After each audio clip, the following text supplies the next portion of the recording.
The creators of Unreal Engine have been showing off new ray tracing technology that may give a hint of what the PS5 will be capable of. Games Inbox: is it too early for the next-gen consoles?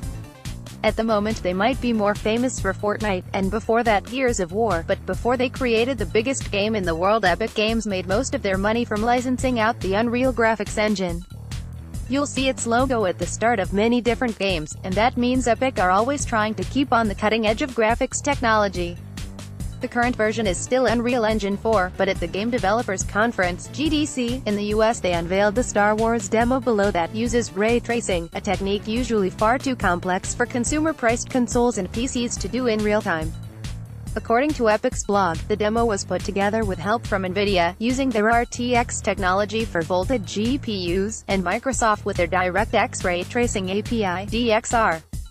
In other words, it's still not easy and they still needed powerful hardware and the help of Microsoft's software expertise. Epic weren't the only ones teaming up with Microsoft and NVIDIA though, and EA also showed off a tech demo called Project Pika Pika. It's not expected to be turned into a full game, but it's an impressive demo from EA's secretive seed development groups, and is likely to become the basis for the tech they'll use to make new Battlefield and Battlefront games in the future. The most difficult thing for computer graphics to simulate though is still the human face, but Epic Games had a demo for that too. The character below is called Siren and is based on Chinese actress Bing Ji-zhong. It's not necessarily the most convincing human character, movies have better ones, but then they're more expensive and not interactive, but it does seem to be tech that Epic are hoping to get into games sooner rather than later. It's reminiscent of an updated version of the facial animation in LA Noire, which, despite being 7 years old, still has some of the most convincing human characters around.